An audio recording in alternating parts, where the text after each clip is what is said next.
음식이 맛있기로 소문난 르블루 레스토랑. 샹들리에가 반짝이는 고급스러운 실내에서 정갈한 유니폼을 입은 직원들이 분주하게 오갑니다. 오늘이 첫 출근인 나는 가슴이 두근거렸죠. 대학 졸업 후 어렵게 얻은 첫 직장이니까요. 박 팀장은 차가운 표정으로 내게 기본 예절을 가르쳤습니다. 손님은 왕이에요. 특히 이 레스토랑에 오는 분들은 모두 VIP급이니 그에 맞는 서비스를 제공해야 합니다. 나는 고개를 끄덕이며 모든 것을 열심히 배우겠다고 다짐했어요. 첫날은 다른 직원들을 도우며 레스토랑의 분위기를 익히는 시간이었습니다. 모든 것이 완벽해 보였죠. 하지만 오후 4시 분위기가 갑자기 변했어요. 허름한 치마 저고리를 입은 한 할머니가 문을 열고 들어오셨습니다. 주름진 얼굴에 흰 머리를 단정하게 올린 모습이었어요. 직원들은 할머니를 보자 눈을 흘리고 입을 비쭉거렸습니다. 아무도 맞이하지 않았죠. 저기, 누구 좀 도와주세요. 할머니의 목소리는 작고 떨렸어요. 주위를 둘러보니 모두 모른 척하고 있었습니다. 나는 망설임 없이 할머니께 다가갔어요. 안녕하세요. 어서 오십시오. 어떻게 도와드릴까요? 할머니는 놀란 듯 나를 바라보셨어요. 아마도 이런 따뜻한 인사를 기대하지 않으셨나 봅니다. 밥 한 끼 먹으러 왔는데 혼자 먹어도 괜찮을까? 물론이죠. 이쪽으로 모시겠습니다. 직원들의 차가운 시선이 느껴졌지만 나는 웃으며 할머니를 창가 자리로 안내했습니다. 메뉴판을 들이자 할머니는 머뭇거리셨어요. 음식이 다 비싸네. 가장 싼 것으로 주문할게. 나는 할머니의 눈빛에서 외로움을 느꼈어요. 오랫동안 누군가의 따뜻한 관심을 받아보지 못한 사람 같았습니다. 나는 결심했죠. 할머니, 오늘은 신메뉴 시식 이벤트가 있습니다. 제가 추천해 드릴게요. 비용 걱정 마세요. 사실 그런 이벤트는 없었어요. 내 월급에서 지불할 생각이었습니다. 할머니에게 가장 맛있는 파스타와 샐러드를 가져다 드렸죠. 할머니는 음식을 드시며 눈물을 글썽이셨어요. 이런 따뜻함은 처음이야. 고마워, 아가씨. 그날 밤 집으로 돌아가는 길에 이상한 기분이 들었습니다. 비싼 옷을 입거나 화려한 보석을 한 고객들보다 허름한 옷차림의 할머니가 내 마음에 더 크게 자리 잡았죠. 그 따뜻한 미소가 눈앞에 아른거렸어요. 내일 다시 만날 수 있을까 하는 기대감으로 잠이 쉽게 오지 않았습니다. 다음 날 할머니는 정말로 다시 찾아오셨어요. 어제와 같은 시간, 같은 옷차림이었습니다. 직원들의 표정이 일그러졌죠. 박 팀장은 내게 다가와 작은 목소리로 속삭였어요. 어제 그 할머니 식사가 내가 계산했다며? 착한 일 하는 척하지 마. 여긴 자선단체가 아니야. 오늘도 내 돈으로 내줄 거야? 나는 고개를 끄덕였습니다. 박 팀장은 코웃음을 치며 돌아섰어요. 하지만 나는 개의치 않았죠. 할머니의 미소가 내게는 그 어떤 돈보다 값졌으니까요. 어서 오세요, 할머니. 어제 드신 음식이 입맛에 맞으셨나요? 할머니는 환하게 웃으셨습니다. 어제보다 표정이 한결 밝아 보였어요. 덕분에 맛있게 먹었어. 오늘도 내가 추천해주면 좋겠구나. 나는 기꺼이 할머니께 오늘의 특선 요리를 추천해드렸습니다. 할머니는 천천히 음식을 드시며 사람들을 구경하셨어요. 그때였죠. 옆 테이블에 앉은 어린아이가 실수로 물잔을 엎질렀습니다. 물이 할머니의 치마 위로 튀었어요. 아이고, 이게 뭐야? 아이의 어머니가 신경질적으로 소리쳤습니다. 어머, 저기 할머니 옷에도 튀었네. 이런, 죄송해요. 근데 왜 이런 고급 레스토랑에 저런 옷을 입고 오셨대요? 우리 아이가 실수한 건 미안하지만 애초에 어울리지 않는 곳에 오셔서. 나는 그 말에 화가 치밀었어요. 직원들은 모두 눈을 피하며 모른 척했지만 나는 참을 수 없었습니다. 손님, 죄송하지만 그런 말씀은 삼가해 주셨으면 합니다. 이곳은 모든 손님께 존중을 드리는 공간이에요. 옷차림으로 사람을 판단하는 것은 진정한 교양이 아닙니다. 레스토랑이 순간 조용해졌어요. 모두의 시선이 내게 집중됐죠. 박 팀장은 눈을 크게 뜨고 나를 노려봤습니다. 하지만 나는 당당했어요. 할머니를 향해 정중히 고개를 숙였습니다. 불편을 드려 죄송합니다. 새 치마로 갈아입으실 수 있게 도와드릴까요? 할머니는 고개를 저으셨어요. 그리고는 내 손을 살며시 잡으셨습니다. 괜찮아, 이 정도는. 내가 나를 지켜줘서 고마워. 그날 퇴근 후 박 팀장은 나를 사무실로 불렀습니다. 그의 표정은 분노로 일그러져 있었어요. 고객에게 그런 식으로 말하면 어떡해? 넌 여기서 일하기 어려울 거야. 내일부터 설거지만 해. 나는 입술을 깨물었지만 후회하지 않았어요. 누군가의 존엄성을 지키는 일이 설거지보다 두려울 리 없었으니까요. 집으로 돌아가는 길 갑자기 누군가 내 이름을 불렀습니다. 뒤돌아보니 세련된 정장 차림의 한 남자가 서 있었어요. 오늘 레스토랑에 계신 할머니 옆자리에 있었습니다. 당신의 용기가 인상적이었어요. 실례지만 이름이. 저는 그냥 신입 직원이에요. 남자는 미소 지었습니다. 왠지 그 미소가 할머니와 닮아 있었어요. 우연히 또 볼 수 있을까요? 그가 물었습니다. 나는 어깨를 으쓱했죠. 매일 같은 레스토랑에서 일하니까요. 내일도 오실 건가요? 그는 고개를 끄덕였어요. 할머니를 뵈러요. 그리고는 이내 사라졌습니다. 다음 날 레스토랑에 출근하자마자 설거지 담당으로 내려갔습니다. 주방은 습하고 더웠어요. 쉴 새 없이 밀려오는 그릇들을 닦으며 땀을 흘렸죠. 박 팀장의 눈을 피해 잠시 휴식을 취하려는 찰나 동료가 급하게 달려왔습니다. 저기 그 할머니 또 오셨대. 근데 박 팀장님이 자리가 없다고 돌려보내려고. 나는 그릇을 내려놓고 주방을 뛰쳐나갔어요.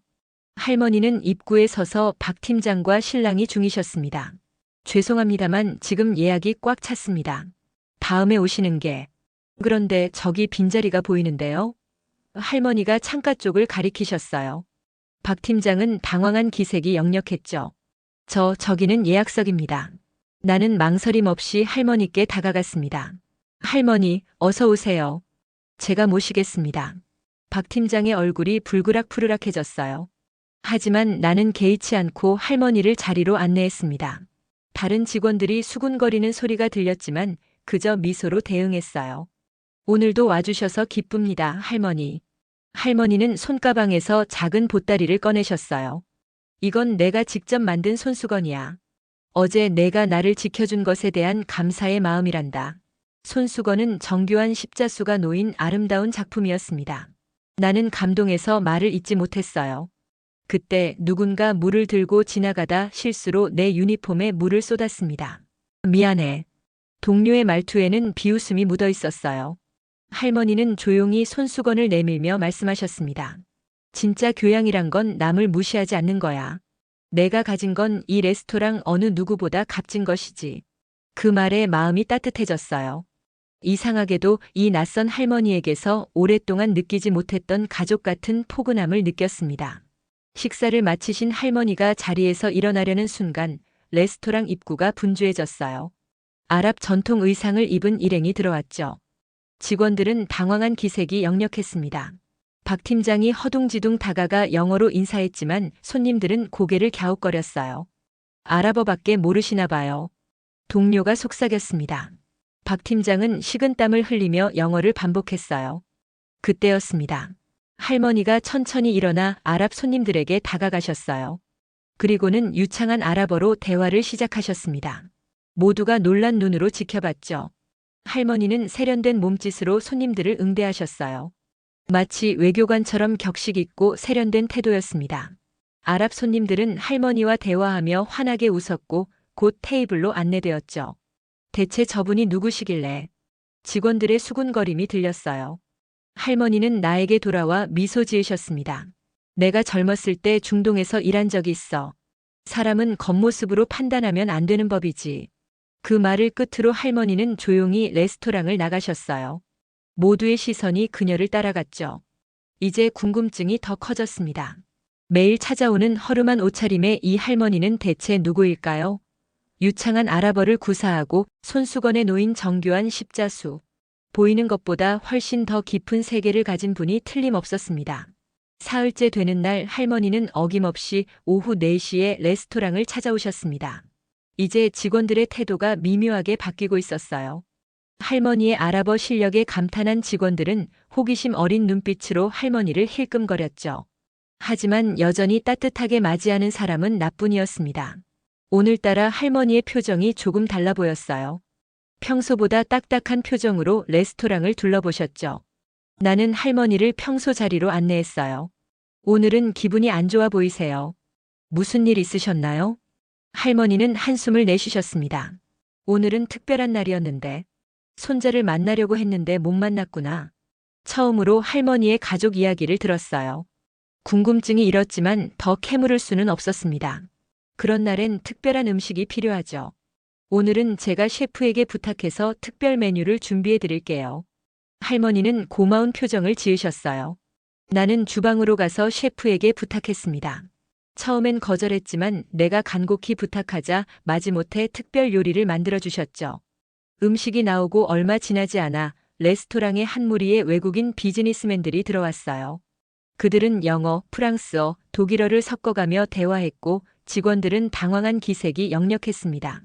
박 팀장은 허둥지둥 영어로 응대하려 했지만 의사소통이 원활하지 않았어요. 할머니는 조용히 음식을 드시며 그 광경을 지켜보셨습니다.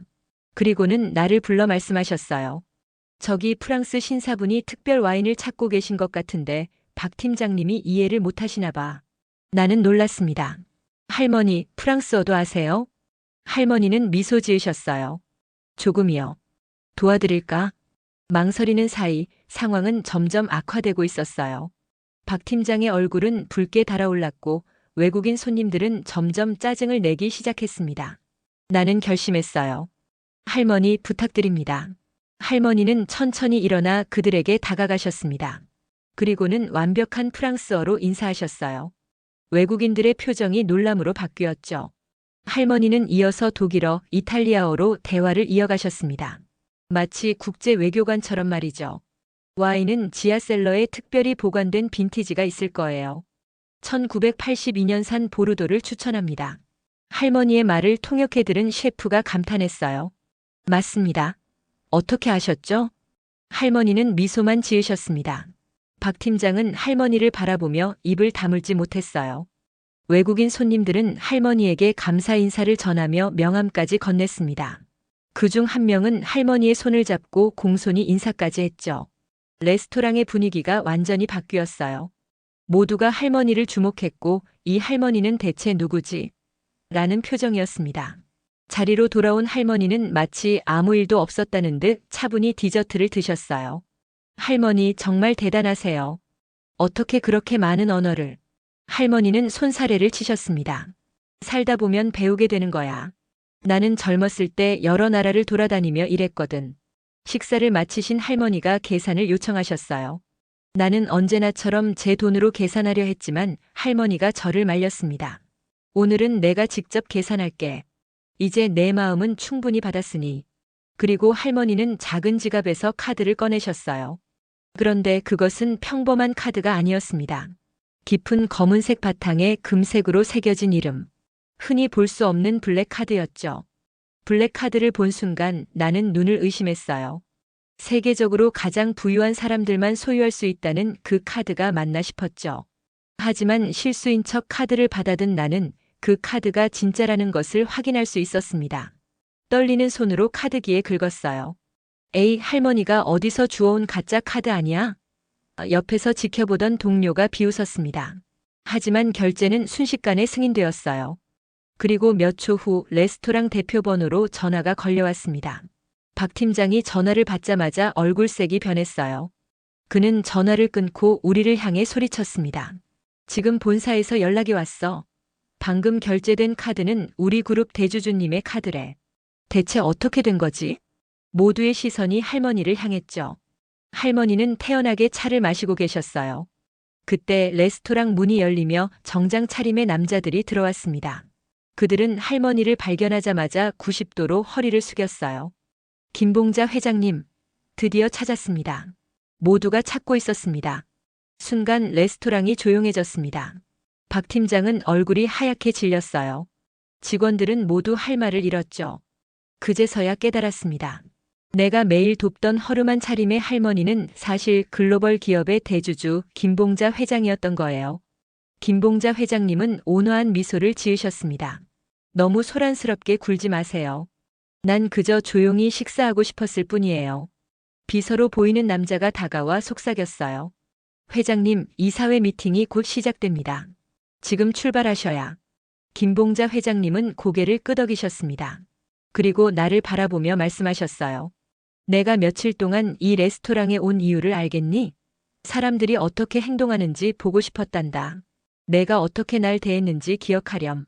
겉모습으로 판단하지 않고 모든 이에게 존중을 보여준 내 모습이. 김봉자 회장님의 말씀이 이어지려는 찰나 레스토랑 입구에 또 다른 인물이 나타났어요. 며칠 전 내게 말을 걸었던 세련된 차림의 그 남자였습니다. 그는 곧장 김봉자 회장님에게 다가갔죠. 할머니, 드디어 찾았네요. 전화도 안 받으시고. 김봉자 회장님은 환하게 웃으셨어요. 우현아, 미안하구나. 잠시 혼자만의 시간이 필요했어. 이제야 모든 것이 연결되었습니다. 그 남자는 김봉자 회장님의 손자였던 거예요. 그의 이름은 김우현, 알고 보니 유명한 변호사였습니다. 김우현은 나를 발견하고 미소 지었어요. 이틀 전에 만났던. 그래, 이 친구가 내가 말한 그 직원이란다. 김봉자 회장님이 말씀하셨습니다.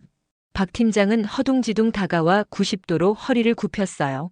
회장님, 정말 죄송합니다. 저희가 알았더라면 최상의 서비스를. 김봉자 회장님은 손을 들어 그의 말을 끊으셨습니다. 그게 바로 문제예요. 내가 누군지 알았을 때만 잘 대해주는 건 진정한 서비스가 아니죠. 김봉자 회장님은 자리에서 일어나셨어요. 그리고 나를 향해 말씀하셨습니다. 이 레스토랑의 매니저직을 맡아줬으면 해.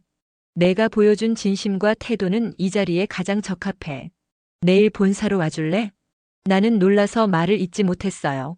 직원들과 박 팀장의 얼굴이 경악으로 가득 찼습니다. 김봉자 회장님은 손자의 팔을 잡고 천천히 레스토랑을 나가셨어요. 그리고 문 앞에서 잠시 멈춰 돌아보셨습니다. 진심을 본 사람에게 맡기는 게 최선이라 생각해요. 내일 봅시다. 다음 날 나는 떨리는 마음으로 본사 건물 앞에 섰습니다. 거대한 유리 건물이 하늘을 찌를 듯 높이 솟아 있었죠. 로비에 들어서자 직원이 공손하게 맞이했어요. 김봉자 회장님께서 기다리고 계십니다. 이쪽으로 모시겠습니다. 엘리베이터를 타고 50층으로 올라갔어요. 창밖으로 서울 전경이 한눈에 들어왔습니다. 비서가 나를 회장실로 안내했죠. 김봉자 회장님은 창가에 서서 바깥을 바라보고 계셨어요. 레스토랑에서 보던 허름한 차림이 아닌 품위 있는 정장 차림이셨습니다. 어서 와요. 기다리고 있었어. 회장님의 목소리는 따뜻했지만 어딘가 권위가 느껴졌어요. 이제야 그분이 세계적인 기업의 수장이라는 것이 실감이 났습니다. 앉아요. 차 한잔 할래? 나는 긴장한 채로 건네진 차를 받았어요.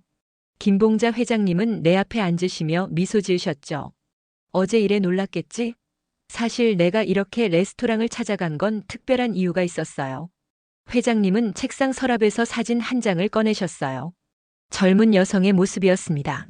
내 딸이에요. 30년 전 세상을 떠났지. 그 아이가 남긴 유일한 선물이 바로 우현이란다. 하지만 나는 우현이를 키울 기회가 없었어. 사업 때문에 해외를 돌아다녔거든. 김봉자 회장님의 눈에 슬픔이 깃들었어요. 이제야 그분이 왜 손자를 찾고 있었는지 이해가 됐습니다. 최근에 한국에 돌아오면서 우현이와 관계를 회복하고 싶었지만 쉽지 않더구나. 그래서 그 아이가 자주 가는 레스토랑을 찾아갔던 거야. 그런데 뜻밖의 너를 만났지. 나는 가만히 듣고만 있었어요. 회장님은 창밖을 바라보시며 계속 말씀하셨습니다. 내가 보여준 진심은 오랜만에 느껴본 따뜻함이었어. 그래서 생각했지. 이런 마음을 가진 사람이 우리 레스토랑을 이끌어간다면 어떨까 하고. 회장님은 책상 위에 서류 하나를 밀어주셨어요. 르블루 레스토랑 총괄 매니저 임명장이었습니다. 박 팀장은 오늘부로 본사로 발령받았어. 내가 그 자리를 맡아줬으면 해. 나는 어안이 벙벙했어요. 졸업한 지 얼마 되지 않은 신입이 갑자기 총괄 매니저라니요. 하지만 회장님, 저는 경험도 없고 자격도. 자격은 내가 결정해. 그리고 난 내가 충분하다고 생각해. 사람을 대하는 태도, 그게 가장 중요한 자격이야. 회장님의 단호한 말씀에 더 이상 거절할 수 없었어요. 나는 조심스럽게 서류를 받았습니다. 감사합니다. 열심히 하겠습니다. 회장님은 환하게 웃으셨어요. 그 순간 문이 열리며 김우현이 들어왔습니다. 그는 나를 보고 살짝 놀란 기색이었죠. 할머니, 약속 시간이. 아, 여기 계셨군요. 김우현은 나에게 고개를 숙여 인사했어요. 그의 눈빛에서 따뜻함이 느껴졌습니다. 할머니께 들었어요. 앞으로 르블루를 맡게 되셨다고요. 축하드립니다. 나는 쑥스럽게 고개를 숙였어요. 김봉자 회장님은 자리에서 일어나셨습니다. 우현아, 나 좀 도와줄래? 이 친구에게 레스토랑 운영에 관한 조언을 해주면 좋겠구나. 내가 그곳의 단골이니 잘 알잖아. 김우현은 잠시 망설이더니 고개를 끄덕였어요. 물론이죠, 할머니. 김봉자 회장님은 만족스러운 표정으로 우리를 바라보셨습니다. 그리고는 갑자기 웃음을 터뜨리셨어요. 내가 너희 둘을 레스토랑에서 몰래 지켜보던 그 모습을 봤어야 했는데. 우현아, 이 친구가 너에게 관심 있어 보이던데? 김우현의 얼굴이 붉어졌고 나 역시 당황해서 고개를 숙였어요. 회장님은 즐거운 듯 웃으셨습니다. 자, 이제 가봐요. 내일부터 르블루에서 새로운 출발을 하게 될 거예요. 사람들의 마음을 움직이는 공간으로 만들어줘요. 회장실을 나오며 김우현이 다가왔어요. 그는 조금 어색한 표정으로 말했습니다. 혹시 르블루 운영에 대해 이야기할 시간 있으세요? 커피라도 한잔하면서요. 나는 미소 지었어요. 네, 좋아요. 우리는 함께 카페로 향했습니다. 새로운 출발이 시작되는 순간이었어요. 르블루 레스토랑은 내가 총괄 매니저가 된 후 서서히 변화하기 시작했어요. 첫 업무일 모든 직원들을 모아 간단한 미팅을 열었습니다. 그들의 얼굴에는 의구심과 불안이 가득했죠. 여러분, 저는 이 레스토랑이 단순히 음식을 파는 곳이 아닌 사람과 사람이 만나는 따뜻한 장소가 되었으면 합니다. 어떤 손님이 오시든 그분의 외모나 지위가 아닌 한 사람으로서 존중받는 공간을 만들고 싶어요. 직원들은 의아한 표정이었어요. 몇몇은 코웃음을 치기도 했죠. 그래도 나는 포기하지 않았습니다. 매일 조금씩 변화를 만들어 나갔어요. 직원들의 마인드를 바꾸는 건 쉽지 않았지만 시간이 지날수록 그들도 내 진심을 알아봐 주었습니다. 김우현은 거의 매일 르블루를 찾았어요. 처음엔 업무 조언을 해주는 관계였지만 점차 우리 사이는 깊어졌죠. 그의 따뜻한 시선, 배려 넘치는 말투, 그리고 무엇보다 진실된 마음이 나를 끌어당겼습니다. 사실 할머니가 여기 오시기 전부터 널 알고 있었어. 어느 날 김우현이 말했어요. 뭐라고요? 르블루에 올 때마다 내가 모든 손님을 대하는 태도가 인상적이었거든. 직원들 사이에선 변태 신입이라고 불렸다더라. 너무 친절해서. 나는 웃음을 터뜨렸습니다. 그렇게 불렸다니 영광이네요. 김우현은 진지한 눈빛으로 내 손을 잡았어요. 할머니가 너를 알아본 건 우연이 아니야. 나도 그랬고. 내 진심이 보였어. 그 말에 가슴이 따뜻해졌습니다. 우리의 관계는 점점 특별해졌어요. 업무 이야기를 넘어 서로의 꿈, 아픔, 희망을 나누는 사이가 되었죠. 한편 르블루는 조금씩 변화하고 있었어요. 더 이상 허름한 옷을 입은 손님들이 냉대받는 일은 없었습니다. 직원들은 모든 손님을 진심으로 대하기 시작했고 그 소문이 퍼지면서 레스토랑의 평판도 달라졌죠. 어느 날 김봉자 회장님이 레스토랑을 방문하셨어요. 이번에는 당당하게 회장님의 모습으로 오셨습니다. 직원들은 긴장한 모습이었지만 나는 평소처럼 맞이했어요. 어서 오세요, 회장님. 오늘은 특별히 준비한 메뉴가 있습니다.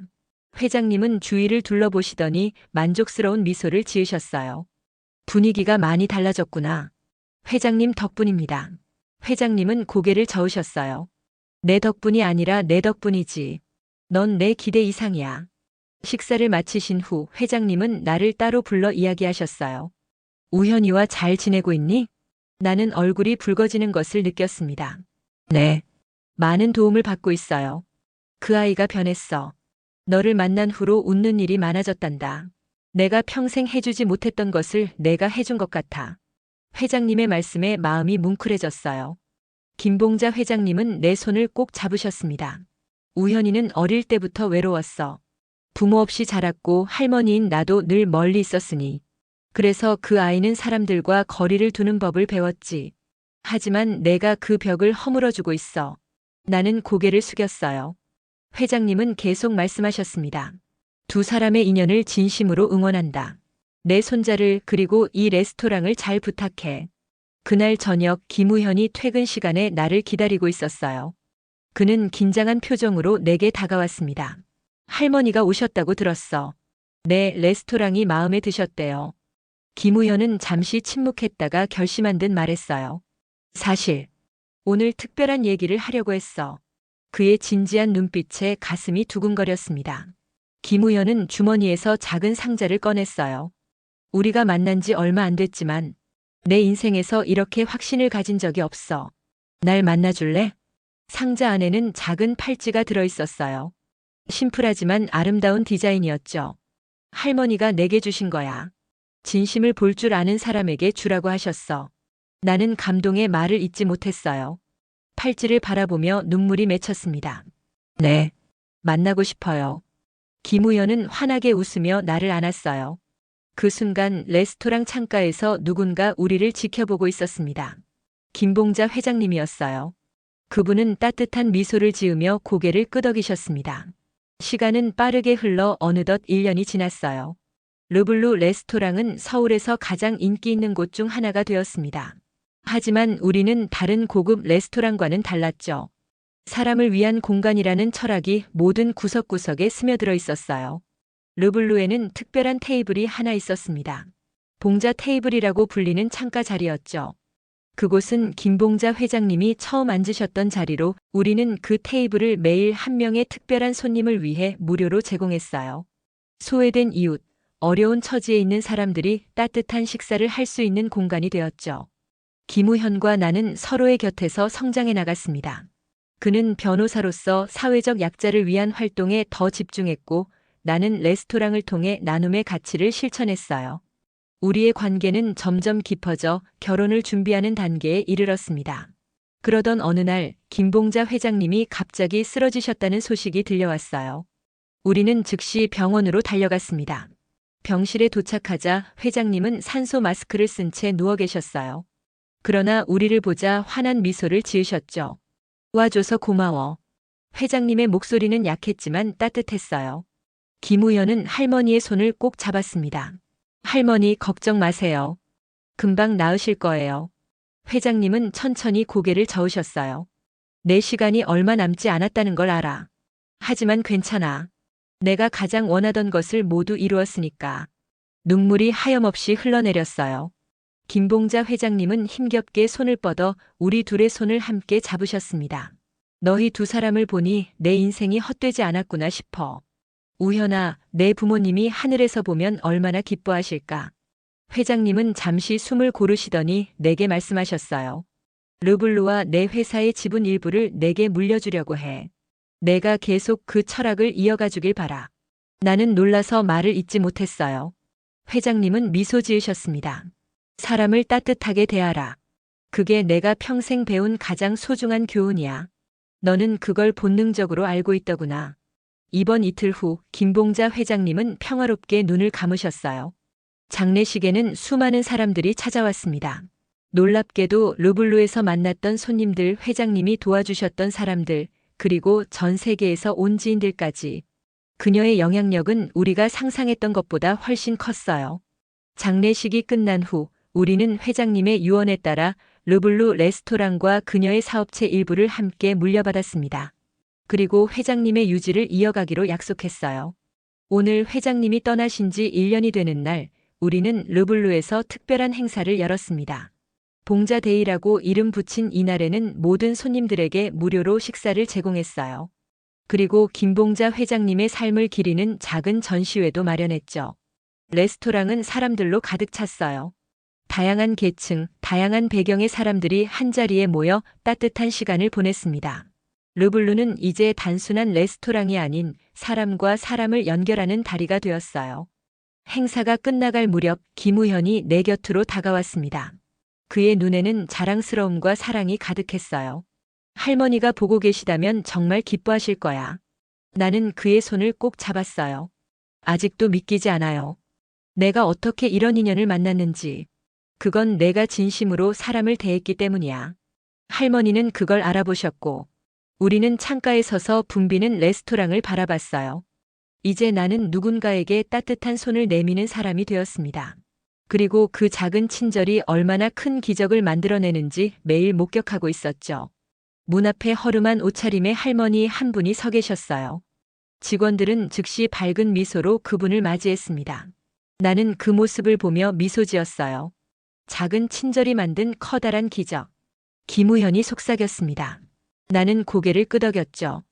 김봉자 회장님이 우리에게 남겨주신 가장 소중한 유산이었습니다. 그리고 우리는 그 유산을 계속해서 이어갈 것이에요. 사람을 사람으로 대하는 마음, 그것이 진정한 부와 행복의 시작이니까요. 레스토랑 문 위에 걸린 새 간판이 햇빛에 반짝였습니다. 르블루 마이너스 사람을 위한 공간. 시간이 지나도 변하지 않을 우리의 약속이었습니다. 오늘 이야기는 여기까지입니다. 오늘 이야기가 재미있으셨다면 좋아요와 구독 부탁드립니다. 더 재밌고 감동적인 이야기로 다시 찾아오겠습니다. 감사합니다.